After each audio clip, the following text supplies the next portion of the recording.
It's DTS 181, and the dawning brings with it, more ways to spend money. Chris Barrett, I trust you. Save this game, sir.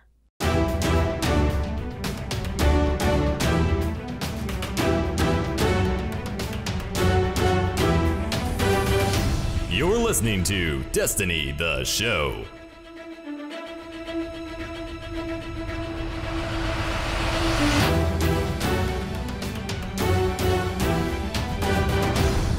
What's good, everybody, and welcome to Destiny, the show, the Destiny news podcast to keep you, the Guardian, ahead of the curve in the world of Destiny. And even though I've said that 1,000 times, I almost stumbled on it. Ditty, what is up, man? How is your week going?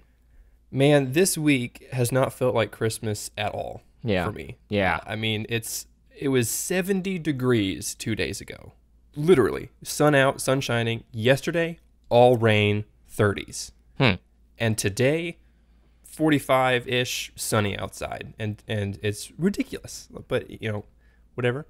It's the state that I have chosen to live in. So, anyways, but this week was great because I played some Dawning, of course. And then my fiance actually got me into Dying Light because she's been playing that game religiously for the last couple weeks, and she said, there's co-op, you need to get it. It's on Steam sale. Let's play it together. So, and Dying Light's that zombie game with a little bit of parkour elements, and it's really cool. I really like it. I suck at it, but I can run away from zombies pretty well, finally. It's like Mirror's Edge zombie game. Now, you said it was great because you got to play the Dawning. I would be on the complete opposite end of the spectrum. I would use that as a negative. Dude, I am so frustrated with, oh my gosh, it's just so tone deaf. I mean, I did say that, right? I know. That was the first day, and then I started playing Dying Light because I enjoyed that a little bit more. Steam sale's pretty good this year, man. Steam sale is really good, yeah. I'm looking forward to trying out a couple of new things. I ended up getting a couple more Platinum games because Nier Automata was like my jam this year, so I got Metal Gear Rising and Bayonetta, and they are both like crazy over the top so far, only like an hour in. Today's show, we're going to talk about our impressions of The Dawning. Spoiler, I'm not happy. Diddy's not super pleased either. We're going to try and be diplomatic about it, but man, I'm probably going to get a little raw because it's getting ridiculous at this point. It's like Microtransactions, the show. So yes, but MTS, not DTS anymore. That's right. Yeah. That will cost you $5 for a chance to hear part of the show, and you have to get lucky. Otherwise, you're just going to get a little shader. I was about to make a Patreon joke, but I guess not. No, let's hold off on that. But Christopher Barrett did put out some tweets that we can talk about at the end of the show that were very positive. If you guys don't know Christopher Barrett, he's a lead developer over at Bungie, very, very heavily involved with the Taken King, and in many ways was the guy I feel like who spearheaded the movement that revolutionized Destiny 1 during the Taken King era and, elements of Rise of Iron. So there might be some positives on the horizon, but let's hop into that news.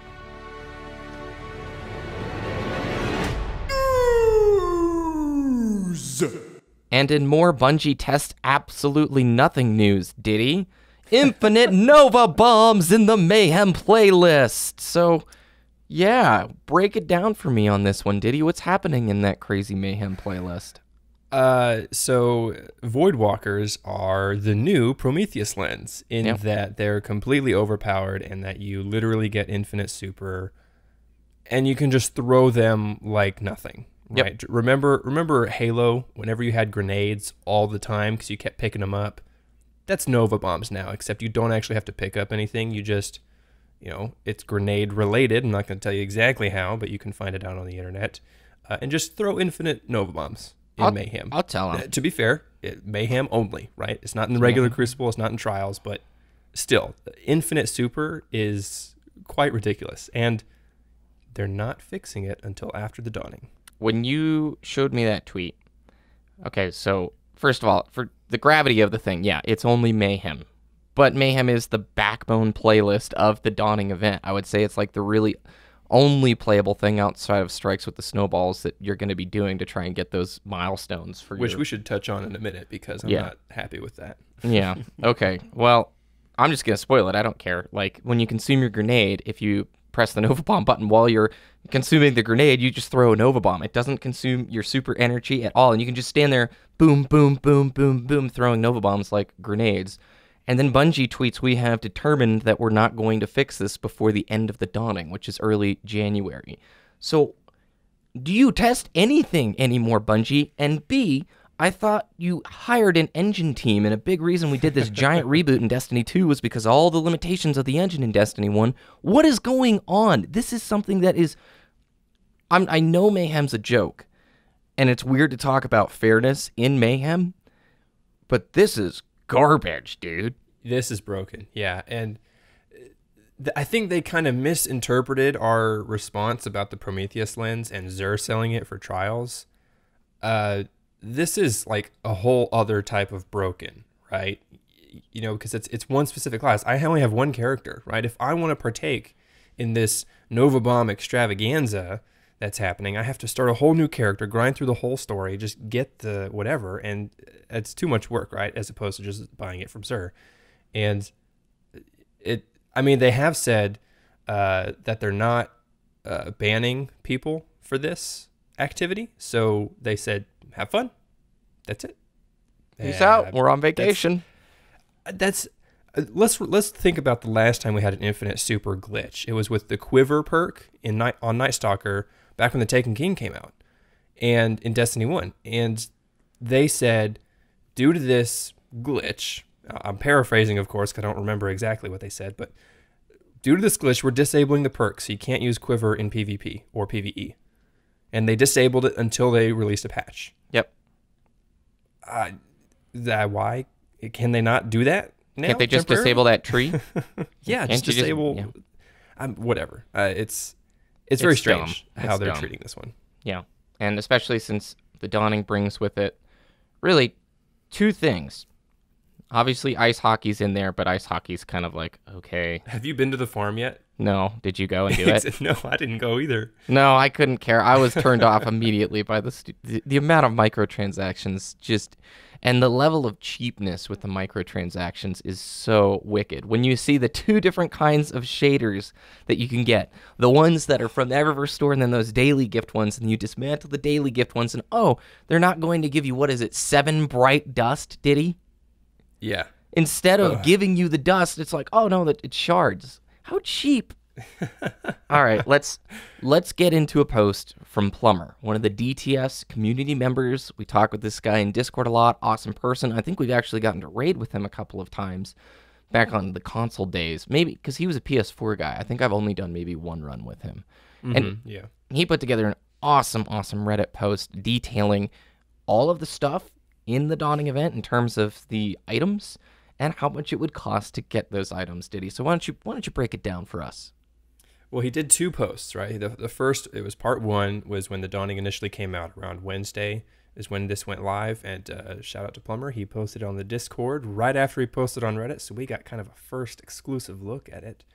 And it breaks down all the dust costs, basically, and how realistically what each item would cost you in total. And I'll do a TLDR from his part 2 where he actually updated the costs, which actually turned out to be higher than he originally hypothesized. So TLDR, I quote from the post here: updated bright costs from 32,900 dust to 53,180 dust to purchase one of every item. Updated out-of-pocket cost range from the lowest $100 to the highest $370. These are real-world dollars. Majority of players will not have and will not be able to earn enough bright dust to purchase all or even some items if they choose to do so without spending money. 53,000 dust. And the reason there's a cost range there is we cannot buy bright dust outright. The only way you can get bright dust is purchasing, obviously, the engrams and then dismantling those items. So if you get really lucky with the rarity of some of those drops, maybe it will only take you $100. How much bright dust did a shader dismantle into? 7? Yeah. So this is 53,000. That's a ridiculous amount of shaders to dismantle to get bright dust. That's insane. This is so tone deaf. We just had the state of Destiny 2 in which They're telling us we're going to do better. We promise, we promise, we promise. Things are going to change. We get Curse of Osiris, which brings with it over 100 new Eververse items. I would say it's one of the weakest expansions in the history of Destiny in terms of replayability. And out of like the 200-ish items that came, 100 of them are in Eververse. We've had 2 weeks. I guarantee you very few players have most of those items. And then here we go again. 50,000 bright dust worth of items, 81 new items brought back just for the Dawning. And what happens when I actually level up, Ditty, when I actually would normally get my Illuminated Engram? Do I get a Dawning Engram? Nope.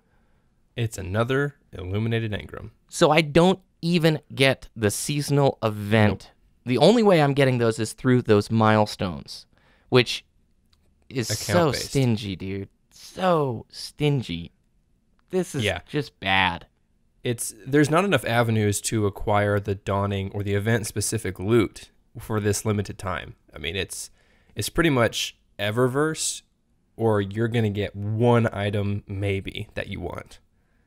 That's not great, you know. And last week I mentioned, you know, why not just do the hockey, and every time you score a goal, you get, you know, a little bright dust or, you know, progress towards a new Dawning Engram, so you can get those Dawning specific loots, or, you know, pelting someone with a snowball, which, by the way, I have to go pick it up, and it's like I'm carrying a relic and I have to throw it, and then I'm on a cooldown to pick another one up, so I can't just run around strikes and just constantly throw snowballs like I envisioned.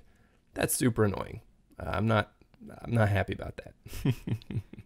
I go back to what SkillUp talked about in his Curse of Osiris review, which if you go to a restaurant, they deliver an undercooked meal, and you're like, yo, what's up with this? This is no good. Then the waiter goes back into the kitchen, gets you more of the same undercooked meal, and charges you for it. You don't want to ever go to that restaurant ever again. Instead, they should go back to the kitchen, ask the chef for something special, bring you a fully prepared, well-cooked meal for free and with a free dessert.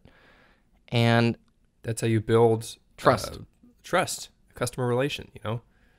I mean, if they did what you originally said, that's a 1-star Yelp review right there. Yep. And the reputation of that restaurant goes down. Reputation of Bungie after all these string of microtransactions is not looking great.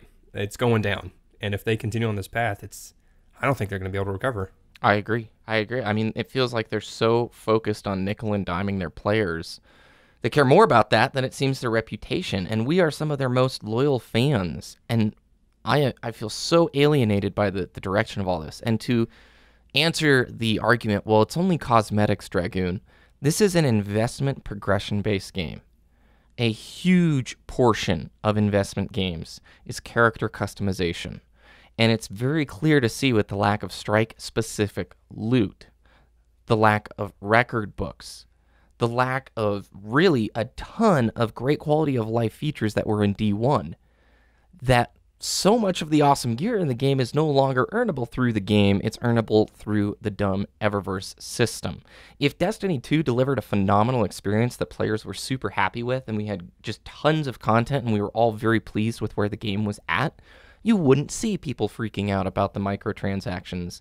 We've got a game that needs serious attention and work, and the only actions we are visibly seeing, the majority of the visible actions we see from Bungie, is effort going back into Eververse stuff. That's why there's this pushback. You know what I mean? Yeah, and let's think about a few things. One, obviously the argument might be, well, this event is so close to Curse of Osiris and the State of Bungie post, they probably didn't have time to fix anything. Okay, fine. That's not really the point.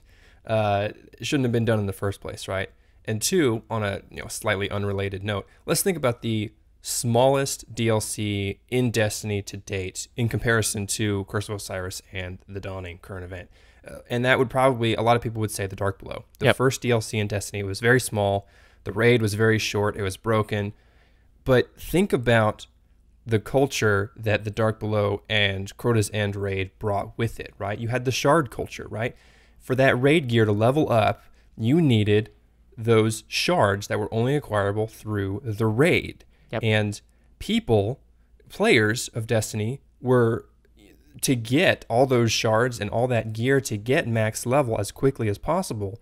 they would run 3 of the exact same character class so that they could get 3 separate drops of the same gear so that they could level up their main character. And you think about that and how ridiculous that was, add this on top of it, people were deleting those secondary and third characters to start a new, let's say you are main warlock, start a new warlock, so your 4th character that week, because the raid drops are on a weekly lockout, so they kept deleting and recreating and grinding through new characters so that they could do the raid 4, 5, 6 times a week to get those shards to fully level up their gear. And that is technically replayability, right? That is something players want to work for, and that does not exist anymore. It was a reason to raid each week. The raids had with them exceptional weapons. Exceptional. Like some of the best gear that we've ever seen in Destiny were Black Hammer housed in those year 1 raids. You had exotics that were truly exotic and challenging to get, which led for you to Nightfall on all 3 characters. And random rolls on weapons also gave you another incentive to go after. And on top of all of this, selectable playlists within the Crucible to pick the game type that you wanted to play. And this is what hurts me the most about Mayhem. This is something we've already paid for. This should be a rotating game type that exists in Destiny 2 all the time. Bring back selectable nodes. Your community has spoken on it. And just to rotate this whole conversation, Ditty, the Dawning could have been a very successful event that did a good job earning players' trust back if they were generous as all get out with these engrams. If you could earn tons of them easily... You get an engram. That's right. After the State of Destiny 2 post, this is a celebration of you guys. We haven't treated you right the last 3 or 4 months. So what we're going to do is just make this the most generous event ever. Come back, please play. This is the best looking gear we've given before. And just make it unbelievably easy to farm up that stuff. But instead, they're too busy worrying about the cost, the price tags associated with things, to even let you dismantle the daily gift items into small amounts of bright dust. Yeah, I'm just... It's unfortunate. It is. And speaking on the communication, right, we did have some communication from Christopher Barrett, right, this last week, a couple days ago, actually, in fact, on some changes that are coming in the future. And this, I think, BBK, you'll probably give us the gist or read through it, but Christopher Barrett, in 5 tweets, gives us community feedback that we've been craving since Curse of Osiris, right, or since Destiny 2 launched, because it's very real to see a lead developer like this at Bungie just talking to us at the player's level, and this was very refreshing to see. Obviously, words are just words, and we need to put action to those words. But it's nice to see this type of communication coming forward. It shows to me that he cares about the game and the community. And so here are the tweets from Christopher Barrett, and this came out on Friday before Christmas. So, happy holidays, Guardians. I hope you are enjoying the Dawning, or at least a bit of the chaos and mayhem. There are a few things I want to mention before the year ends. For the upcoming Iron Banner and Faction Rally events, in addition to brand new seasonal armor ornaments, we are adding new themed sparrows, ghosts, ships, and shaders to the reward pools. Also, early next year, we're refactoring raid itemization across the game. The most difficult activities should be the most rewarding. And finally, I know we say it a lot, but we hear your feedback on Eververse. We both want our players to feel respected and to deliver great content regularly to our community. Expect lots of discussion with the dev team and an update on our path forward after the new year. One more for good measure.